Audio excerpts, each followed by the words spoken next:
Hello po. Okay, welcome back to you. Yes. Okay, my question is, aside from being they were before, what are you most proud of yourself? I'm actually proud of all my achievements ever since. And for me, the biggest achievement that I had today is winning the Mr. Gay World Philippines, and hopefully, and I'm claiming to win the Mr. Gay World title on August 26th. How was your preparation? Did you study the culture? Yes, yung first thing na ginawa ko is pinag-aralan ko yung culture ng United Kingdom. So, inaral ko lahat, the places kung saan kami pupunta, the museums, the art, the culture. And for the preparations, ilang months lang kasi yung preparations ko eh. So, mabilisan lang talaga. After kung manalo ng Mr. Gay World Philippines, dire-diretso na kami ng Mr. Gay World Organization towards the planning sa preparation for the international pageant. Next, which part of the competition are you most excited about? The most exciting part for me will be the closed door interview and the social responsibility discussion. It's more of like presenting your advocacy, and everyone knows that I joined Mr. Gay World Philippines because I'm up for my advocacies. That's why I'm very excited on that segment. So, Chumika. Then, who do you want to be your roommate? Sino ba? I want to be close to Mr. United Kingdom because I think it's kind of an advantage to get to know him more, to actually help me on my preparation or on my competition during, because home court nila yun eh. So I think much better kung siya yung ka-roommate. Bench, any hint regarding with your national costume? Sorry? Hint sa national costume. So yung hint sa national costume ko this Mr. Gay World, connected siya dun sa una kong national costume during the Mr. Gay World Philippines. So yung designer same pa din. Sila pa rin. So ganun, yun yung hint. So parang storytelling siya. So magkasama. Okay, thank you. Regarding sa mga OOTD, mas-showcase na yung fabric Regarding to my OOTD, yes, showcase yung mga fabric ng Philippines. At the same time, add some culture in it. So abangan po nila. So not only Mr. Ryan Chris, meron ding mga ibang designers na nag-collaborate with us. So abangan natin. So medyo surprise siya. Kahit ako na-surprise ako sa mga damit na isusuot ko. Sino pa? Joy. Question. For the... yan meron ka na. What is something that you would want to promote to your fellow candidates when you go to London or to England? Specifically, my advocacy.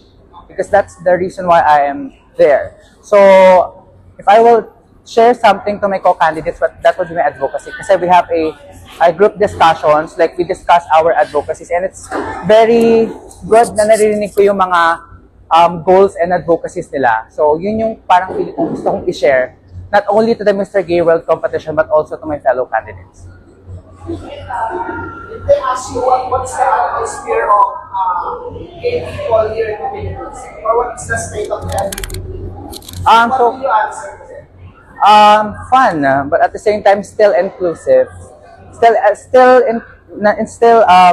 limited, something like that. So fun. We all know that we are in a process of accepting the community sa ating country, pero meron pa ring limitations. So if my co-candidates ask me about the gay culture in the Philippines, yun yung sasabihin ko.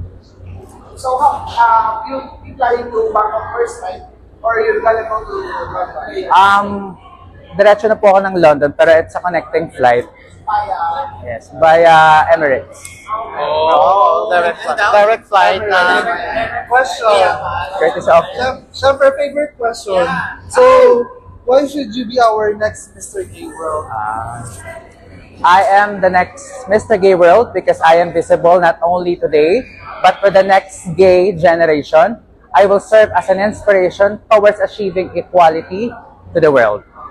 introduction. Sample naman ng intro. introduction. Bench, nakasan Pero hindi mo. na ako sisigaw dito ah. Nakasan mo lang Okay, sige, sige. Ready na. Ready, go. John Bench Ortiz, Philippines. Wow! Bongga. Isa pa. One more.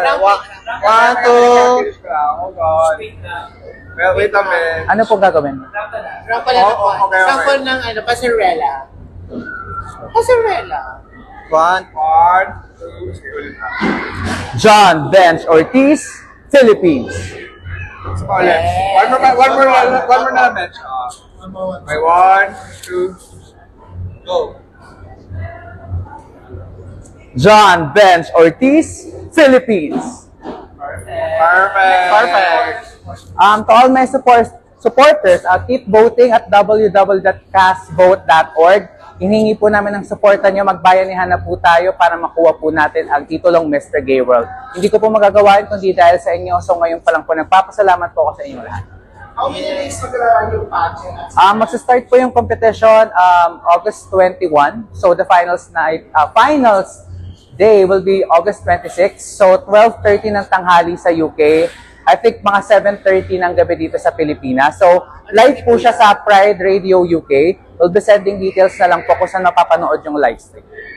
Your bench message na lang sa mga supporters mo. Hindi, nag-promote lang siya ng voting. Oh, and invite ko rin Invite to mo na vote lang. and watch. One, two, three, go. Hello Philippines, I'm inviting you everyone to vote for me at www.castvote.org and please watch the coronation night of the Mr. Gay World in UK live in Pride Radio 7:30 p.m. Philippine time. Yeah. Thank you. Thank you guys. Salamat po. Photo.